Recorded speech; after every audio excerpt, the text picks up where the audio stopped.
Hello friends, എല്ലാവർക്കും ഗൗതമിൻ്റെയും അളകനന്ദനും പിങ്കിയുടെ നാളത്തെ super വിശേഷത്തിലേക്ക് സ്വാഗതം. അതിന് മുമ്പ് നിങ്ങൾക്ക് എൻ്റെ ചാനൽ ഇഷ്ടപ്പെട്ടുവെങ്കിൽ സബ്സ്ക്രൈബ് ചെയ്യുക, ലൈക്ക് ചെയ്യുക, കമൻറ്റ് ചെയ്യുക. പുതിയ വിശേഷങ്ങളൊക്കെ ആയിട്ട് എല്ലാ ദിവസവും ഞങ്ങൾ നിങ്ങളുടെ മുൻപിൽ ഉണ്ടായിരിക്കും. അപ്പം ഇപ്പോൾ ആദർശിൻ്റെയും നയനയുടെയും കഥ നമ്മൾ പറയുന്നുണ്ട്.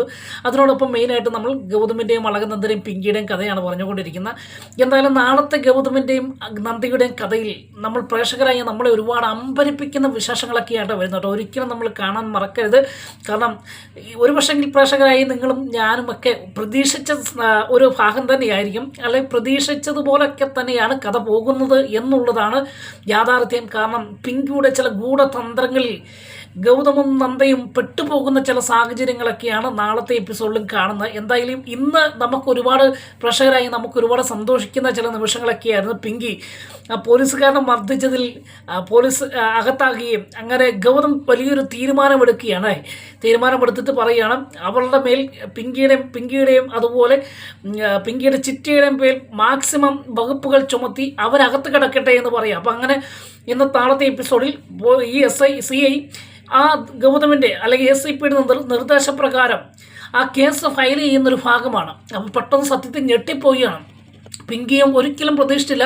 ഒരുപക്ഷെ പിങ്കി പ്രതീക്ഷിച്ചത് ഗൗതം വന്ന് ഇവരെ രക്ഷിച്ചുകൊണ്ട് പോകും എന്നതായിരുന്നു. പക്ഷേങ്കിൽ നാളെ നടക്കുന്ന സംഭവം അതല്ല. അല്ലെങ്കിൽ ഇന്നത്തെ എപ്പിസോഡ് അവസാന ഭാഗത്തും അതല്ല നടക്കുന്നത്. ഗൗതം തിരിച്ച് പിങ്കിക്കിട്ട് പണി കൊടുക്കാൻ തന്നെ തീരുമാനിക്കുന്ന ചില നിമിഷങ്ങളൊക്കെയാണ് കണ്ടത്. അപ്പം നാളെയും അത് തന്നെ ഈ CI കേസ് ഫയൽ ചെയ്ത് ഇവരെ റിമാൻഡ് ചെയ്യുവാനുള്ള എല്ലാ വകുപ്പുകളും എഴുതി ചേർക്കുകയാണ്. പെട്ടെന്ന് പിങ്കിക്കും ഗിരിജയ്ക്കും മനസ്സിലായി ഇത് കളി കൈവിട്ട് പോകുമല്ലോ എന്ന് തോന്നുകയാണ്. അങ്ങനെ പരസ്പരം അവർ പിങ്കി അല്പം തല താഴ്ത്തുന്ന ചില നിമിഷങ്ങളായി. ഇങ്ങനെ പോയി കഴിഞ്ഞാൽ ഒരു പക്ഷേങ്കിൽ നമ്മുടെ പണി പാളും. അതുകൊണ്ട് എങ്ങനെയെങ്കിലും ഇത് ഊരിക്കിട്ടണം, അല്ലെങ്കിൽ അത് വലിയ വിഷയമാകുമെന്നൊക്കെ പിങ്കിക്കും ഗിരിജയ്ക്കും മനസ്സിലായി. കാരണം നന്ദയെ ഒന്ന് എരിവ് കയറ്റുകയാണ്. കാരണം എരിവ് കയറ്റി നിൻ്റെ കുഞ്ഞും ഞാനും ഗിരിജയും ചിറ്റയും കൂടെ ആയിരിക്കുമല്ലോ പോലീസ് സ്റ്റേഷനിൽ കിടക്കുന്നത്, അല്ലെങ്കിൽ സെല്ലിനകത്ത് കിടക്കുന്നത്. അതുകൊണ്ട് നിനക്ക് എന്തെങ്കിലും ചെയ്യാൻ പറ്റുമെങ്കിൽ ചെയ്യടി എന്ന് പറയുക. അപ്പം ഈ നന്ദയുടെ ഭാഗത്ത് നിന്ന് ചില മാറ്റങ്ങൾ അല്ലെങ്കിൽ ചില ചലനങ്ങൾ സംഭവിക്കുകയാണ്. കാരണം നന്ദ ഗൗതമിൻ്റെ അടുക്കൽ ചെന്നിട്ട് പറയാം, സാറേ ഗൗതം സാർ അങ്ങനെ ചെയ്യില്ല, ഒരു കാരണവശാലും ചെയ്യില്ല. അങ്ങനെ ചെയ്തു കഴിഞ്ഞാൽ ഒരു പക്ഷേ നമ്മുടെ കുഞ്ഞിന് വലിയ അപകടമുണ്ടാകും. കുഞ്ഞിനെയുമായിട്ടായിരിക്കും അവൾ ജയിലിലേക്ക് പോകുന്നത്. അത് നമുക്ക് ഒരിക്കലും താങ്ങുവാൻ കഴിയുന്നതിന് അപ്പുറമായിരിക്കും ഗൗതം സാർ എന്ന് പറഞ്ഞു. അപ്പോൾ ഗൗതം ആദ്യം നന്ദ ഈ കാര്യം പിങ്കിയുടെ മേൽ കേസ് എഴുതല്ല അല്ലെങ്കിൽ കേസിൽ പെടുത്തല്ല എന്ന് പറഞ്ഞപ്പോൾ തട്ടിക്കയറുന്നുണ്ട്. എന്നാൽ നന്ദ അത് പറഞ്ഞ് മനസ്സിലാക്കുക ഗൗതമിനെ പറഞ്ഞ് മനസ്സിലാക്കുമ്പോൾ ഗൗതമിന് മനസ്സിന് മാറ്റമുണ്ടാകുകയും അങ്ങനെ ഒരു കാര്യം ചെയ്യും, എന്നാൽ ഇനിയിപ്പം എന്തായി പെട്ടുപോയി, അവൾ ഇതെല്ലാം കരുതി കൂട്ടി നമ്മളെ ട്രാപ്പിൽപ്പെടുത്തുവാനുള്ള പദ്ധതികളൊക്കെ ആയിരുന്നു. സാരമില്ല സാർ, നമുക്കിതൊക്കെ സഹിക്കാം, നമ്മുടെ കുഞ്ഞിന് വേണ്ടി ഇതൊക്കെ സഹിക്കാം എന്ന് പറഞ്ഞ് ഗൗതമിൻ്റെ മുൻപിൽ വളരെ വിഷമത്തോടു കൂടി നിൽക്കുന്ന നന്ദ. അങ്ങനെ നന്ദയുടെ വാക്കുകൾ ഒടുവിൽ ഗൗതം അനുസരിക്കേണ്ടി വരികയാണ്. ഒടുവിൽ CIനെ വിളിച്ചിട്ട് പറയാണ്, സാരമില്ല, ഇനിയിപ്പോൾ എന്തായാലും പറ്റിപ്പോയില്ലേ, എൻ്റെ അനീതിയായി പോയില്ലേ, ഒരു പ്രാവശ്യം ക്ഷമിക്കുക, അവൾ ഗർഭിണിയാണ്, മാത്രമല്ല ഞങ്ങളുടെ കുഞ്ഞിനെയാണ് അവൾ ചുമക്കുന്നത് എന്ന സത്യം ഈ ഗൗതം SIP തൻ്റെ റാങ്കിൽ താഴെയുള്ള CIയോട് പറയുമ്പോൾ CI പറയാം, സാറ് വേണ്ട സാർ, ഞാനത് ഒരിക്കലും ചെയ്യുന്നില്ല, അവർ കിടക്കണ്ട, അവർ ചെയ്ത് ഞങ്ങൾ ക്ഷമിച്ചോളാം, ഞങ്ങൾക്ക് അങ്ങനെ സാരമില്ല, സാറിൻ്റെ കുഞ്ഞാണല്ലോ അവളുടെ വയറ്റിൽ കിടക്കുന്നത്, എന്നാലും അത് ഇച്ചിരി കടുത്ത കൈയായിപ്പോയി, ആ ഒരു തീരുമാനം നിങ്ങൾ എടുക്കണ്ടായിരുന്നു എന്നൊക്കെ പറഞ്ഞ് CI ഗൗതമിനെ ഉപദേശിക്കുന്ന ഭാഗങ്ങളൊക്കെ നാളത്തെ എപ്പിസോഡിൽ കാണാം കേട്ടോ. അങ്ങനെ ഒടുവിൽ CI ഒരു വിട്ടുവീഴ്ച ചെയ്യുകയാണ്. തങ്ങൾക്കേറ്റ അപമാനവും തങ്ങൾക്കേറ്റ ആ എല്ലാ നിന്നയും അവർ സഹിച്ചുകൊണ്ട് ഗൗതമിന് വേണ്ടി സഹിച്ച് കേസ് ഫയൽ ചെയ്യാതെ പിങ്കിനെയും അതുപോലെ ഗിരിജനെ ഒന്ന് പേടിപ്പിച്ച് വിടുവാനുള്ള പ്ലാനും പദ്ധതി നടത്തുകയാണ്. എന്തായാലും നാളെ പിങ്കിനെ സെല്ലിനകത്തേക്ക് അല്ലെങ്കിൽ കേസ് ഫയൽ ചെയ്ത് അകത്താക്കുന്നില്ല, അവിടെ CI മനസാക്ഷി കാണിക്കുകയും അല്ലെങ്കിൽ ഗൗതമും നന്ദയും മനസാക്ഷി കാണിച്ച് അവിടെ നിന്ന് ഇറക്കിക്കൊണ്ട് വരുമ്പോൾ തന്നെ പിങ്കി ചില നിബന്ധനകൾ വെക്കുകയാണ് ഗൗതമിന് മുന്നിൽ. ഗൗതമിനോട് പറയുകയാണ്, ഞങ്ങൾക്ക് താല്പര്യമില്ല, ഞങ്ങൾ കുറ്റക്കാരാണല്ലോ, അതുകൊണ്ട് ഇതിൽ നിന്ന് ഞങ്ങൾ കേസ് ഫയൽ ചെയ്തോ, അല്ലെങ്കിൽ ഇതിലും വലിയ വിഷയമാണ് കേസ് ഫയൽ ചെയ്ത് നിങ്ങളെന്തിനാണ് നിയമത്തിൻ്റെ വഴിക്ക് പോട്ടെ, നിങ്ങളൊരു നിയമപാലകനല്ലേ, അപ്പം നിയമത്തെ വളച്ചൊടിക്കുവാൻ നിങ്ങൾക്ക് കഴിയുമെന്ന് ഇവിടെ മനസ്സിലാക്കി തരുമല്ലേ എന്നൊക്കെ ചോദിച്ച് ഗൗതമിനെ വീണ്ടും ദേഷ്യപ്പെടുത്തുന്ന ഒരു ഭാഗമാണ്. സത്യത്തിൽ പിങ്കിക്ക് എങ്ങനെയെങ്കിലും അതിനകത്ത് രക്ഷപ്പെടണം. പക്ഷെങ്കിൽ ഗൗതമിൻ്റെ നന്ദയുടെ മുൻപിൽ പിങ്കി അഭിനയിക്കുകയാണ്, ഞങ്ങൾക്ക് പുറത്തിറങ്ങാൻ താല്പര്യമില്ല, അല്ലെങ്കിൽ ഞങ്ങൾക്ക് നിയമത്തിൻ്റെ വഴിക്ക് ഞങ്ങൾ ചെയ്തത് തെറ്റാണ്, ആ തെറ്റിന് ഞങ്ങൾ ശിക്ഷ അനുഭവിച്ചോളാം എന്ന് ഗൗതമിനെയും നന്ദയുടെ മുൻപിൽ ഒരു അഭിനയിച്ച് കാണിക്കുന്ന ചില രംഗങ്ങളൊക്കെയാണ്. എന്നാലും മനസ്സ് നിറയാം എങ്ങനെയെങ്കിലും അവിടുന്ന് ഊരിക്കെട്ടണം എന്നൊരു ഭാവം പിങ്കിക്കും ഗിരിജയ്ക്കുമുണ്ട്. അപ്പോൾ എന്തായാലും നല്ല നാടകം കളിക്കുകയൊക്കെ നാളത്തെ എപ്പിസോഡിൽ കാണാം. ഒടുവിൽ പിങ്കിയോട് പറയാം, ഇനി ആ വിഷയമായിട്ട് പോയി കഴിഞ്ഞാൽ വലിയ പ്രശ്നങ്ങളുണ്ടാകും, അത് നിന്നെ ഓർത്തല്ല ഞങ്ങളുടെ കുഞ്ഞിനെ ഓർത്ത് ഞങ്ങൾ ഈ കേസിൽ നിന്ന് നിന്നെ ഊരുവാൻ ശ്രമിക്കുകയാണ്, നീ ആവശ്യമില്ലാത്ത പരിപാടിയായിട്ട് പോകലെന്നൊക്കെ പറഞ്ഞ് നന്ദയും ഗൗതമും പിങ്കിയെ ഉപദേശിക്കുക. അപ്പം ആ സമയത്ത് നല്ലൊരു അവസരം പിങ്കിക്ക് കിട്ടുക, ഇത് മാക്സിമം മുതലാക്കണം. അതുകൊണ്ട് ഗൗതമിനോട് പറയുകയാണ്, ഒരു കാര്യം ചെയ്യും, ഞാനിവിടുന്ന് നിങ്ങൾ വിളിക്കുന്ന അല്ലെങ്കിൽ കേസിൽ ഉൾപ്പെടാതെ ഞാൻ ഇറങ്ങി പോന്നോളാം, അല്ലെങ്കിൽ പോലീസ് സ്റ്റേഷനിൽ കിടക്കുന്നില്ല, ഞാൻ പോരാം. പക്ഷേങ്കിൽ ഒരു കാര്യമുണ്ട്, എനിക്ക് ചില നിബന്ധനകളൊക്കെ ഉണ്ട്, ആ നിബന്ധന ഗൗതം പാലിക്കണമെന്ന് പറയുകയാണ്. അപ്പം ഗൗതം ചോദിക്കുകയാണ്, എന്താണ് നീ ഇനി അടുത്ത നിൻ്റെ നിർദ്ദേശം എന്താണ്, അല്ലെങ്കിൽ നിൻ്റെ ഉദ്ദേശം എന്താണ് എന്ന് ചോദിക്കുമ്പോൾ എനിക്ക് തീർത്തും ഒരുപാട് ആഗ്രഹമാണ്. എൻ്റെ ആഗ്രഹമല്ല, കുഞ്ഞ് കിടന്ന് വയറ്റിൽ കിടന്ന്, ഗൗതമിൻ്റെ കുഞ്ഞാണല്ലോ എൻ്റെ വയറ്റിൽ കിടക്കുന്നത്, അതുകൊണ്ടായിരിക്കും എൻ്റെ മനസ്സിലിങ്ങനെ കിടന്ന് ഒരു കാര്യം ഇങ്ങനെ തുടിക്കുകയാണ്. നിങ്ങളുടെ കുഞ്ഞിൻ്റെ മനസ്സായിരിക്കും ആ മനസ്സിങ്ങനെ പറയുന്നത്, അല്ലെങ്കിൽ കുഞ്ഞ് പറയുന്നത് പോലെ എനിക്ക് തോന്നുന്നത്. അപ്പം നമ്മൾ രാമേശ്വരത്ത് പോയില്ലേ, നമ്മൾ പരസ്പരം കണ്ടുമുട്ടിയ ആ ഭാഗം, അവിടെ ഒന്ന് പോകണമെന്ന് വലിയ ആഗ്രഹം. അങ്ങനെ ഗൗതമിൻ്റെ മുൻപിൽ വലിയൊരു നിബന്ധന വെക്കുകയാണ് പിങ്കി.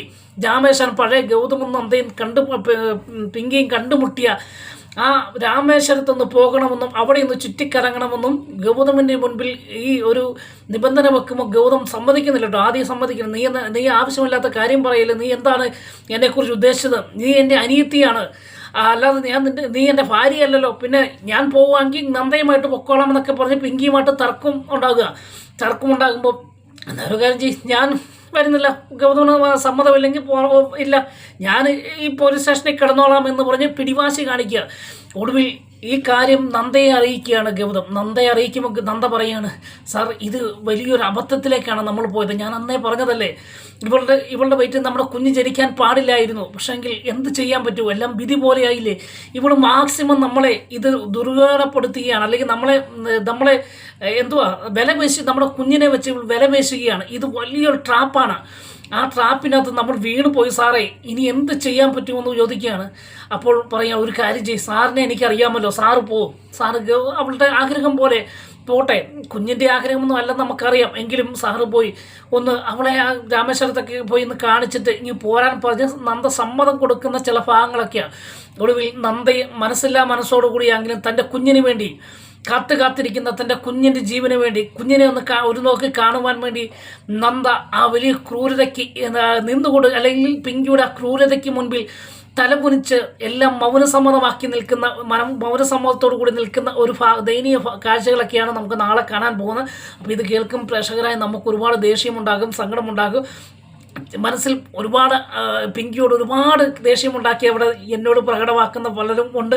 എങ്കിലും സാരമില്ല, നമുക്ക് പിങ്കിയുടെ ആ വിളയാട്ടം നാളത്തെ എപ്പിസോഡിൽ കാണാതിരിക്കുവാൻ കഴിയാത്തൊരവസ്ഥയൊക്കെയാണ്. അങ്ങനെ ഗൗതം പിങ്കിയുടെ അടുക്കൽ ചെന്ന് പറയുകയാണ്, നിൻ്റെ ആഗ്രഹം വേറെ ഒന്നുമല്ലല്ലോ, രാമേശ്വരം പോകണം, അത് ഞാൻ സമ്മതിച്ചിരിക്കുന്നു, നീ ഇപ്പോൾ ഇറങ്ങി വരാൻ പറഞ്ഞ് പോലീസ് സ്റ്റേഷനിൽ പിങ്കിയുമായിട്ട് ഇന്ദീപുരത്തേക്ക് മടങ്ങിപ്പോകുന്നൊരു ഭാഗമാണ്.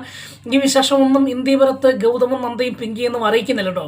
അങ്ങനെ വേറെ ഒരു കാര്യങ്ങൾ പറഞ്ഞ് ആയിരിക്കും ഒരു പക്ഷേങ്കിൽ നന്ദയും പിങ്കിയും ആ രാമേശ്വരത്തിന് പോകുന്നത്. വേറെ എന്തെങ്കിലും പല കാരണങ്ങൾ, ഒന്നെങ്കിൽ ഹോസ്പിറ്റൽ കേസോ അല്ലെങ്കിൽ എന്തെങ്കിലും പിങ്കിയുടെ ആവശ്യങ്ങൾ പറഞ്ഞോ ആയിരിക്കാം ഈ രാമേശ്വരത്തേക്കുള്ള യാത്ര തിരിക്കുവാൻ ഒരുങ്ങുന്നത്. എന്തായാലും രാമേശ്വരത്ത് പോകുവാൻ ഗൗതമും നന്ദയും പിങ്കിയും തീരുമാനിക്കുക. അതിൽക്കൂടെ നന്ദയില്ല കേട്ടോ, നന്ദ ഒഴിവായി. പിങ്കിയെയും ഗൗതമിനെയും പറഞ്ഞു വിടുന്ന നല്ലൊരു തൻ്റെ കുഞ്ഞിന് വേണ്ടി കാത്തിരിക്കുന്ന ഒരു നല്ല അമ്മേനെ മാത്രമായിരിക്കും നമുക്ക് നാളത്തെ എപ്പിസോഡിൽ കാണാൻ പോകുന്ന. അങ്ങനെ പിങ്കി പിടിച്ച മുയലിന് 3 കൊമ്പെന്ന് പറയുന്ന പോലെ പിങ്കിയുടെ കാര്യങ്ങളൊക്കെ നേടിയെടുക്കുന്ന ഒരു ഭാഗവും വളരെ സങ്കടത്തോടു കൂടി പ്രേക്ഷകരായി നമ്മുടെ നാളത്തെ എപ്പിസോഡിൽ കാണേണ്ടിയിരിക്കുന്നു. അങ്ങനെ പിന്നീട് കാണുന്നത് പിങ്കി ആ രാമേശ്വരത്ത് വെച്ച് ഗൗതമും പിങ്കിയും പരസ്പരം കണ്ട ആ ചില നിമിഷങ്ങൾ മനസ്സിൽ ഇങ്ങനെ ഓർത്തെടുക്കുകയും അങ്ങനെ മനസ്സിന് പുളകം കൊള്ളുന്ന ചില നിമിഷങ്ങളൊക്കെയാണ്. ഒടുവിൽ എന്തായാലും ഗൗതമും പിങ്കിയും ആ രാമേശ്വര യാത്രയ്ക്ക് തയ്യാറാകുന്ന ചില നിമിഷങ്ങളൊക്കെ നമ്മൾ സാക്ഷിയാകാൻ പോവുകയാണ്. എന്നാൽ ഇതിനിടയിൽ എന്തെങ്കിലും ട്വിസ്റ്റ് നടക്കും എന്നൊരു പ്രതീക്ഷയോടുകൂടിയാണ് നമ്മൾ കാത്തിരിക്കുന്ന. പിങ്കിയുടെ പ്ലാനുകളും പദ്ധതികളും പൊളിച്ചെടുക്കുവാൻ എന്തെങ്കിലും നന്ദ കണ്ടുപിടിക്കുമെന്നുള്ളൊരു വലിയൊരു പ്രതീക്ഷ നമ്മുടെ മനസ്സിലുണ്ട്. അത് സംഭവിക്കുക തന്നെ ചെയ്യും. പിങ്കിയുടെ ആ രാമേശ്വര യാത്രയ്ക്ക് തടസ്സമായി പുതിയൊരു അതിഥി എത്തും എന്നല്ലെങ്കിൽ നന്ദ എത്തിക്കും എന്നുള്ളതാണ് നമുക്ക് ഏക ആശ്രയം, അല്ല ആശ്വാസം. അത് നാളത്തെ എപ്പിസോഡിൽ കാണില്ല, ചിലപ്പോൾ ഒരു പക്ഷേ നാളെ കഴിഞ്ഞുള്ള എപ്പിസോഡിലായിരിക്കും.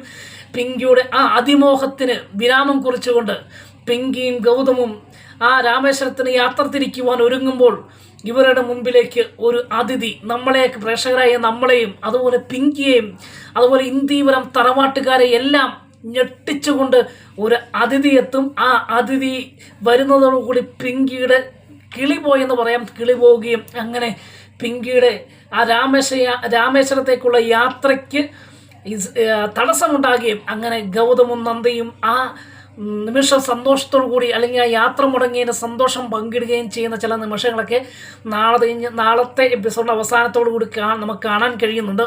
അപ്പോൾ എന്തായാലും പിങ്കിയുടെ മുൻപിൽ അടിയറ വെക്കുവാൻ ഗൗതം അടിയറ വെച്ചാലും നന്ദ അടിയറ വെക്കില്ല എന്നൊരു തീരുമാനത്തോടു കൂടി ചില നീക്കങ്ങൾ, പിങ്കിയേക്കാൾ കൂടുതൽ കരുനീക്കങ്ങൾ നടത്തുന്ന നമ്മുടെ നന്ദേരെ നാളത്തെ എപ്പിസോഡ് നമുക്ക് കാണാൻ കഴിയും. അപ്പോൾ വീണ്ടും നാളെ ഈ ഭാഗം, ഈ പുതിയ അതിഥി വരുന്നത് കണ്ടില്ലെങ്കിൽ നാളെ കഴിഞ്ഞുള്ള എപ്പിസോഡിൽ കാണാം തീർച്ച. അപ്പോൾ എന്തായാലും പിങ്കിയുടെ യാത്രയെ മുടക്കുന്ന ആ അതിഥിയായിരിക്കും വരും ദിവസം ഇന്ദീവരം തറവാട്ടിൽ വരാൻ പോകുന്നത്. അപ്പോൾ ആ അതിഥിക്ക് വേണ്ടി നമുക്ക് എല്ലാവർക്കും കാത്തിരിക്കാം. വീണ്ടും നാളെ കാണും വരെ എല്ലാവർക്കും ഗുഡ് ബൈ.